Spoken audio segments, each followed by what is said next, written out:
WTOP 10 Nightly News. Strong winds and snow spreading across parts of central New York today, with even more to come this week. Storm Team 10 meteorologist David Rienzo joins us with what you need to know. Plus, the long-awaited grand opening of Oswego's first Texas Roadhouse is here.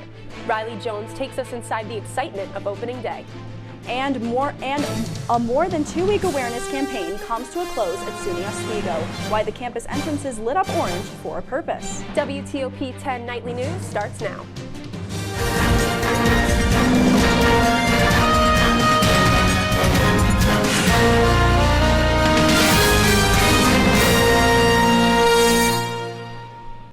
Good evening and thank you for joining us. I'm Kaylee Richmond. And I'm Jolie Santiago. All of those stories still ahead tonight, but first, the SUNY Oswego Dean of Students is responding to Governor Hochul's letter to all college and university presidents in New York State. In a public letter sent out on Saturday, the governor says anti-Semitism or hate of any kind will not be tolerated on any SUNY or CUNY campuses. The governor also encourages all college and university presidents to make its policies for reporting such complaints well known to its students. Here at SUNY Oswego, Dean of Students Christy Wynn says if students witness or experience any acts of bias, they should report it to the University Police Department. Wynn also says, quote, university leaders and university police are continually monitoring campus, regional, and state activity and are prepared to respond to any incidents or threats to our campus community or to individual community members should they arise, end quote. It all comes as anti-Semitic threats are on the rise on campuses across the U.S. Moving now to the weather. As we came on the air, the National Weather Service ended a winter weather advisory. Still, more winter weather is on its way tomorrow. Storm Team 10 meteorologist David Rienzo joins us from outside the Al Roker studio with a first look at our forecast. David? That's correct. The National Weather Service issued a winter weather advisory last night, but they ended it just recently around 5 p.m. today. They have issued a winter storm watch, which will go into effect tomorrow evening up until 1 p.m. Wednesday. This means that we'll have some more lake effect snow, which is starting to pick up tonight, as well as some strong winds, which will cause strong wind chills, which could leave any exposed skin, such as the head or hands, uncomfortable after a couple of minutes exposed. We will see some relief this weekend as the warm temperatures will start to pick up a little bit, but I'll have more about that in my full forecast. I'm going to head back inside to the warm studio. Back to you two at the desk. David, thank you. Rain or shine, nothing is stopping customers from enjoying the grand opening of a long-awaited restaurant. Texas Roadhouse is officially open in Oswego. It's located on the east side of the city in the Oswego Plaza off of Route 104. WTOP reporter Riley Jones joins us with more about the opening day excitement. Thanks, Jolie. Oswego Mayor Billy Barlow addressed rumors of the restaurant coming to town in August and confirmed the restaurant's opening date in early November. I spoke with an Oswego local who is very excited for the restaurant's arrival. This is what they had to say. I am excited because we need more places in Oswego to go eat besides Ruby's and all the other places, McDonald's and all that other place. So this is a great feature for Oswego, and it's going to help out a lot. Is estimated to bring around 200 new jobs to the Oswego community in positions ranging from dishwashers to servers to hosts. The restaurant's owner, Justin Hawes, expressed his excitement for the future of the location, as well as his appreciation for the community. Thing I'm looking forward to the most would probably be our involvement in the community through like fundraising and charity events and stuff like that. Come on down, try Texas Roadhouse. You guys are going to love it if you've never been to one before. Fresh baked bread, legendary margaritas, ice cold beer. What else could a college kid ask for? Texas Roadhouse is now open from 4 to 10 Monday through Thursday. Reporting live for WTOP 10, I'm Riley Jones. Thank you, Riley. Entrance signs on the SUNY Oswego campus are back to their normal colors tonight after a 16-day campaign. For the past 16 nights, those signs glowed orange to raise awareness for gender-based violence. It's all thanks to the university's Golden Z Club, who came up with the campaign. According to the Golden Z Club, it's meant to call for the prevention of violence against women and girls all over the world. SUNY Oswego faculty are celebrating after an alumnus made a significant donation. That alum is Frank Meraviglia, class of 1958. He donated $2 million to the School of Education to recognize the education he received at SUNY Oswego. The gift will advance the university's initiative to double the number of graduates to 40,000 per decade by the year 2040. The donor is actually a graduate of the Department of Technology, so we're happy that that is from one of our alumni, but again, the impact is going to be felt across the entire School of Education, from facilities improvements to student activities to student support. Again, a life-changing gift that literally will last forever. We are most appreciative. And what will also last forever, the Maraviglia Atrium. The School of Education Atrium will be named after the 58 grad. He and his late wife, Gloria Jean, were married for 62 years. Frank Maraviglia and his family plans to visit campus in spring 2024. Also happening on campus, an internship boot camp for students. It's happening tomorrow at the Compass Resource Center from 11 a.m. to 12:30 p.m. The Excel office is inviting all students, no appointment necessary. It's finals week and students are feeling the pressure. That's why the Penfield Library says it's offering a series of events meant to help students feel their best. Starting today, the Penfield Library is hosting programs with crafts, snacks, and other relaxing resources. Stress-Free Week is being sponsored by the Counseling Outreach Peer Educators team as a way to encourage learning and development. We see them all the time, the tiny little darts of color flying around that we call birds. Now imagine those darts right in the palm of your hand. Now imagine a huge hawk. Well, as our Seth Appleby reports, that's exactly what students at SUNY Oswego are doing. For students here at Rice Creek, studying is taking on a bit of a new meaning these days. Maybe even an unexpected meaning. Students presenting at the Experience Rice Creek event showed off their research and work, including those a part of the Rice Creek banding station. Really proud to be here, especially because I was struggling the last semester. So being able to be have something to show that I can do something, I can come do research and I feel comfortable with it. It means a lot to me personally. About 2 miles down the road as the crow flies is the Richard S. Shinneman Center, where the biology department is centered.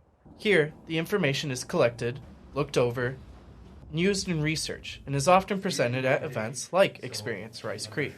And the banding part comes because we put a little, what we call a band on their leg. It's basically like a little kind of bracelet, a metal band that has a unique number, and so that bird will be the only bird on the planet that has a band with that particular number on it. So if somebody else catches it, they can look it up in a database and say, oh, that black-capped chickadee number 2246798 was captured at Rice Creek on this date, and so it's a way of sort of keeping track of individual birds no matter where they might go for the rest of their life. And although those little guys have a nice home here at SUNY Oswego, no one is safe from a little bit of friendly competition.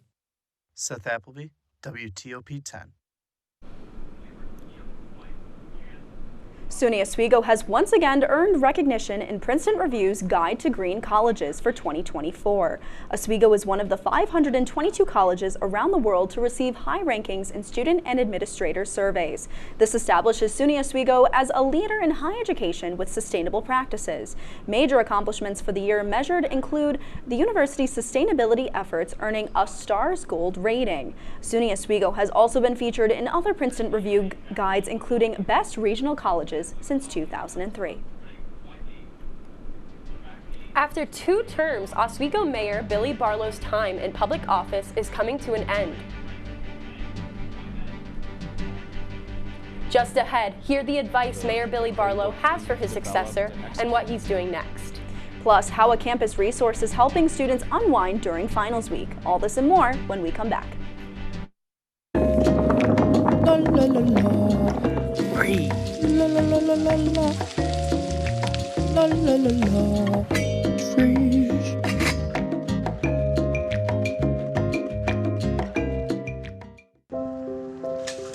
I want to eat apples and bananas.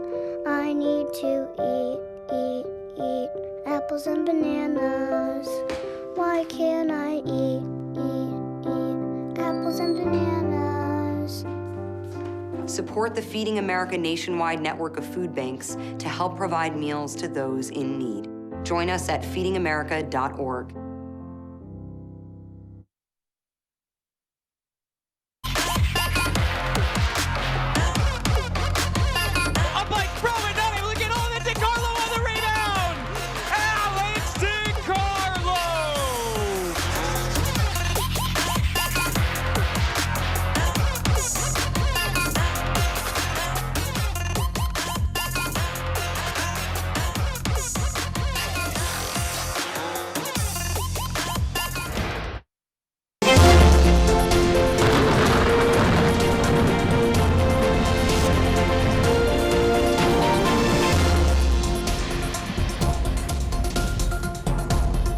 Hey, welcome back to WTOP 10 Nightly News. I'm meteorologist David Rienzo.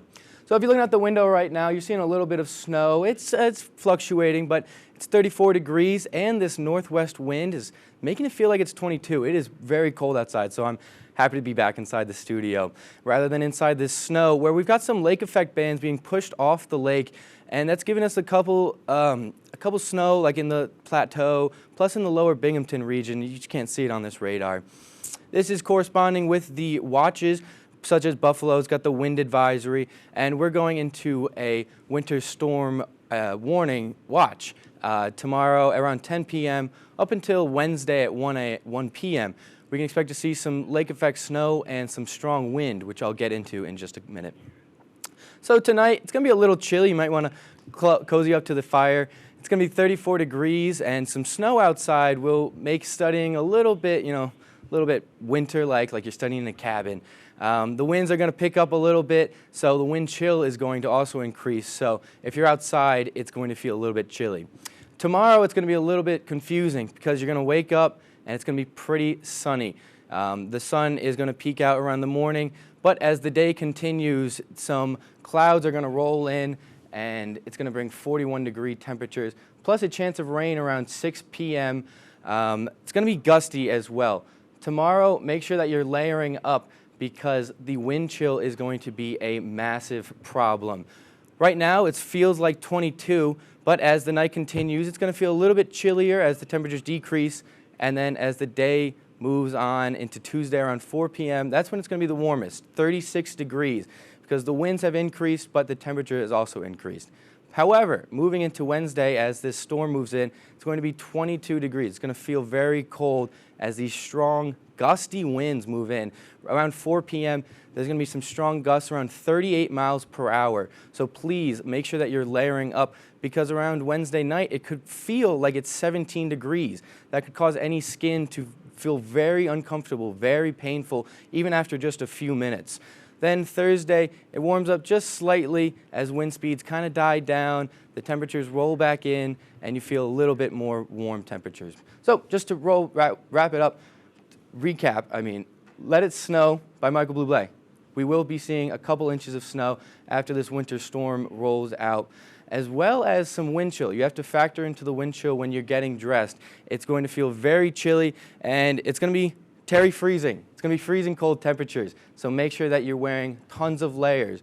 Wool. Do not wear denim. Denim is a terrible insulator, so please do not wear your denim jackets or your jeans like my cameraman is wearing right now. That is going to not feel comfortable at all. But we are in for a little bit of a treat as this weekend warmth comes in. We're seeing some temperatures such as 47 on Friday and 49 on Sunday. Where the sun pops out a little bit, you can expect to see a little bit of a warming up. It will be mostly cloudy, however. So make sure that you have your plenty of layers, wool, cotton. Make sure that you're completely bundled up. Don't leave any skin exposed when this wind chill gets really bad. That is my full forecast. Back to the desk. Thanks, David. Term-limited Oswego Mayor Billy Barlow is almost at the end of his 8-year run as the city's mayor. After taking office in 2015 and looking to the future, the mayor reflects on his time as an elected official in the town he calls home.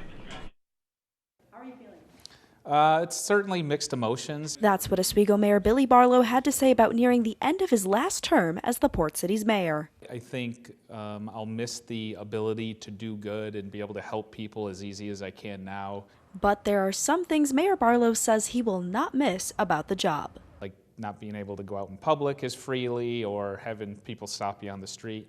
But also just being able to go home at 5, 6 o'clock versus working 12 hours a day is something I'm looking forward to. Born and raised in Oswego, Barlow says he could not wait to leave the city for college, but soon found himself realizing there's no place like home. It was that sense of community, family, and friends that made me move back. Once I moved back, the change in the community was what inspired me to get involved in local government. Barlow became Oswego's youngest ever mayor when he was elected in 2015, at 25 years old. At the time, he was also the youngest mayor in all of New York State. I had to knock on every door, meet everybody, and try to convince them that age is just a number and not every 24 or 25-year-old is maybe who you picture when you think of such an age. The mayor says at first his youth was an obstacle, but once elected, Barlow says it worked out in his favor. I think my age was beneficial, not only because I had the energy and the ambition to get down here and actually do serious work. You know, I can't imagine being older in age and wanting to do this job because it takes so much if you're going to do it well. As for Barlow's legacy, he says his work over the past 8 years, quote, speaks for itself, especially within the Downtown Revitalization Initiative, improvement projects on the waterfront, and improvements within the parks and neighborhoods of Oswego. I'm proud of the work we've done. These last few months, specifically this last month, is making sure the transition to the new incoming administration is as seamless as possible so that the city can keep the momentum going for years to come.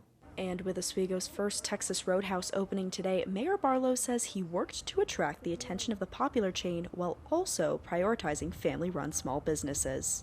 It's a balance because you want to favor local businesses, local families who run businesses here in the city, but it's also, there's the other side of the balance is people need options. So I think Texas Roadhouse will be a hit, and I think the more options people have, the better, especially the SUNY community. Reporting for WTOP 10 News, I'm Kaylee Richmond.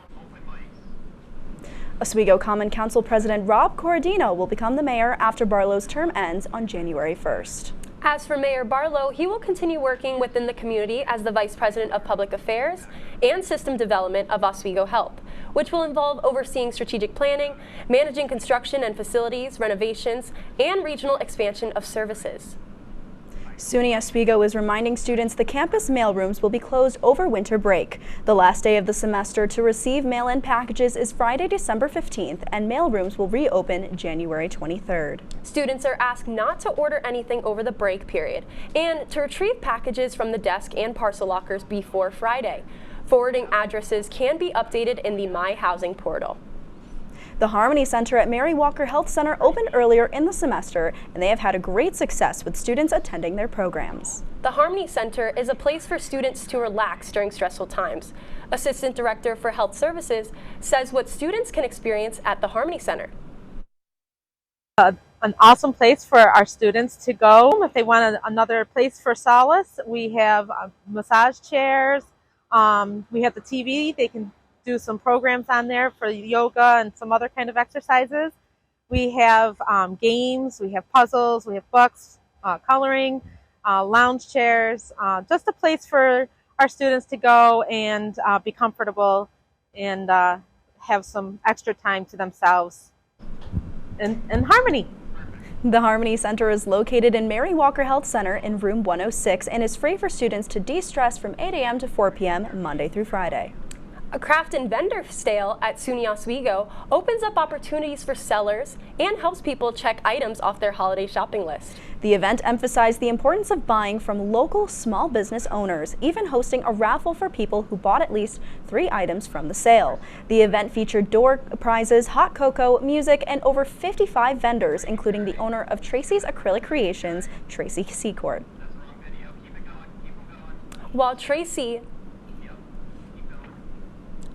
makes up her art with acrylic, a new type of digital artwork powered by AI is on the rise. Artificial intelligence artwork programs are becoming more and more mainstream. Drawing from millions of online pictures, it can help students create an art piece instantly. To some people, this is exciting, but to others, it's concerning. One professor says artificial intelligence can negatively impact students entering the workforce. Professor Nathan Eaton says the use of AI art is an issue for the classroom.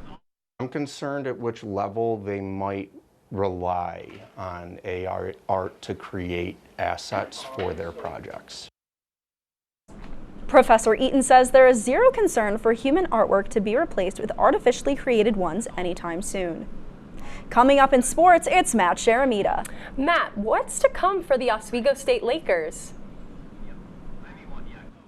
Well, guys, the Oswego State men's basketball team is going all in this season, and the roller coaster ride of a season for the Oswego State hockey team continues right after this break.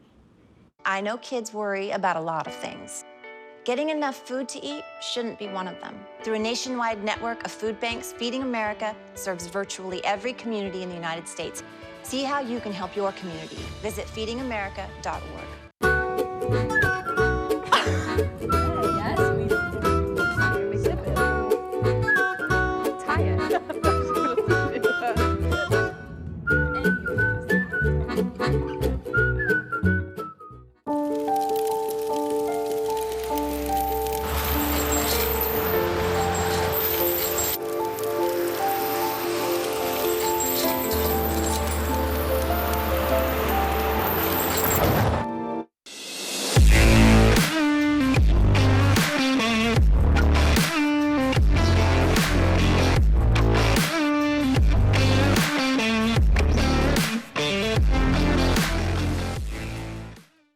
in the wrestling world, and we take a look at the top 5 plays from another volatile weekend from the Oswego State hockey team. Welcome back to WTOP 10. I'm Matt Sharamita with your Monday Sports Stories. We'll take a look at this action-packed weekend for the Lakers soon enough, but before we do that, we take a look at the Oswego State men's basketball team that has shown that last year's trip to the NCAA Elite Eight was no bluff as they look to double down this season. Our sports reporter Mike Neckers has the story.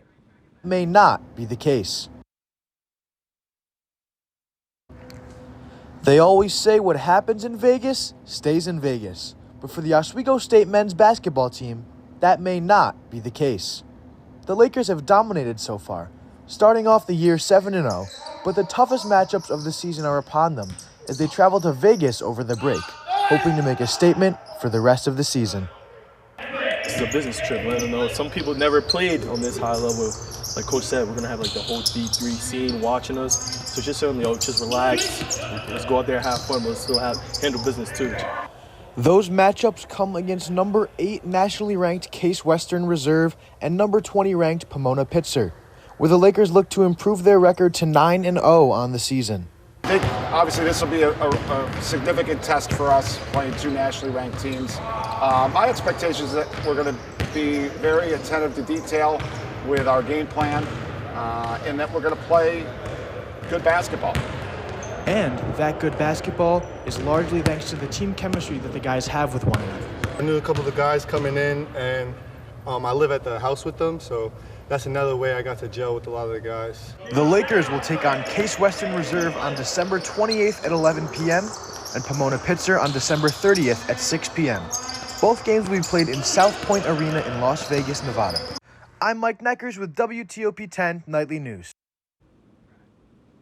The Lakers return to the Max Seal Gym for back-to-back home games on January 5th and the 6th, taking on SUNY Brockport and SUNY Geneseo. But the Oswego State Lakers are not the only basketball team in this area. We're going to take a trip down 481 to Fulton as they took on the Baldwinsville V's. You see Aiden Baldwin and Tyler Ditton warming up, and there's Nicholas Hollingshead for the B's. First possession of the game, we're starting off with a bang, a steal and then a slam on the other end. Gavin Doty puts it down for Fulton. He put up 21 points in this one, led the team with 25 points per game so far in the year. Here he goes again. This time it's swatted away. Nicholas Hollingshead, he's going to take it all the way down to the other side of the court. So, it's a nice step back 3 for Hollingshead. He went off in this first half, scoring in a multitude of ways. Went quiet in the second, though. Fulton, they have to look to respond. They want to end this first half at a tie. They drill the 3, 28-28 game going into the locker room. We're going to have a little candy cane toss for the Holiday Whiteout game. I can't imagine that those candy canes are in one piece anymore after all those drops, and I can't imagine that this Fulton or the Baldwinsville defense is in one piece anymore. They are just allowing way too many threes in this second half. Fulton starting out with a 13-0 run. It quickly became the Tyler Ditton show. He absolutely scorched the Bees defense tonight. 27 points off 7 threes for Tyler Ditton. Wing, corner, top of the key, did not matter. Crowd was fired up going into this last quarter of play. 30-7 run in the third quarter alone. Just one of the most explosive offensive performances you'll see in high school basketball. Baldwinsville, they tried to respond. Too little, too late. They could not keep up with the Red Dragons. 15 threes hit in this one for the Dragons, and a Tyler Ditton takeover brought Fulton to a 3-0 start to their season, a 75-51 victory. Here's what Tyler Ditton had to say after the game. A lot of trouble. I mean, if you play man against us, we're going to spread you out and we're going to get open threes, but zone, I mean, like I said, open threes, that's what we specialize in, open threes, you know.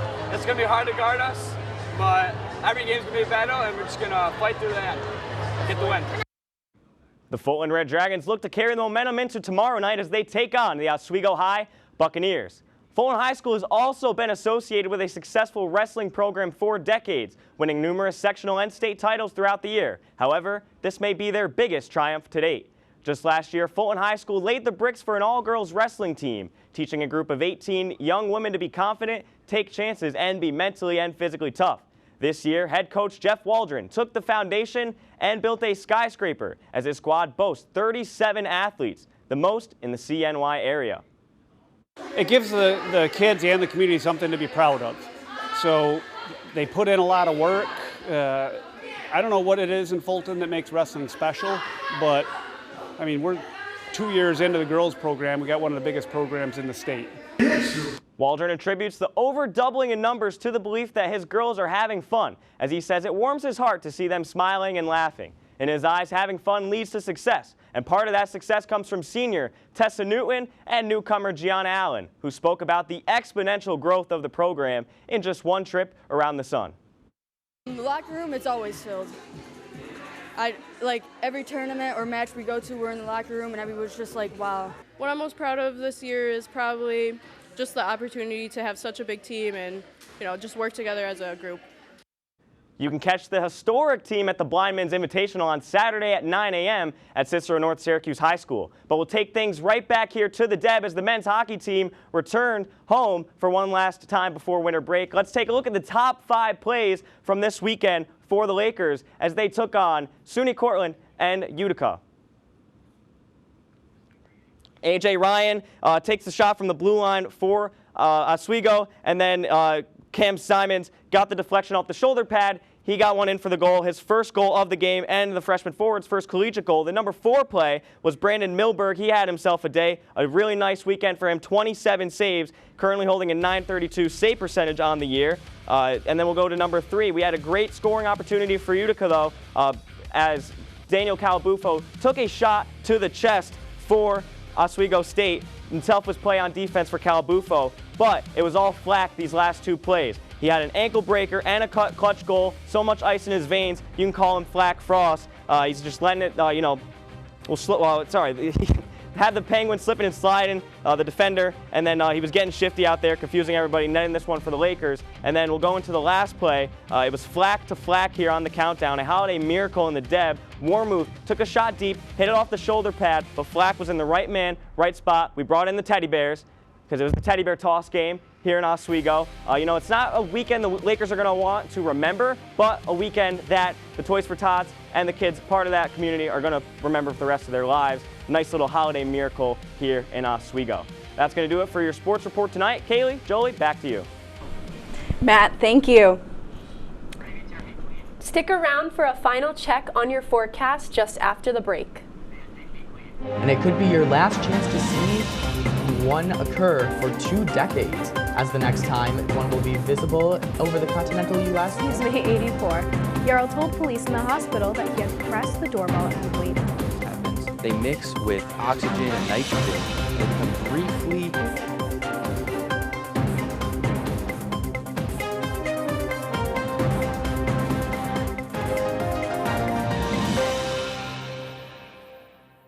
What's going on? Yeah, we go on at like 11:30. It's like No. What do you mean no? It's 10:30. 10:30? Matt, it's 10:30. Before we go, let's get one last check on the weather with David. Yeah, the next few days expect some wind chill as well as some cold temperatures. When you're heading off to your final on Wednesday morning, there may be a couple inches of snow, so be sure to dress warm as well as some nice temperatures. Thank you, David. Well, that's a report for tonight. We'll be back with more nightly news in February. Thank you for watching. Have a great night, everyone.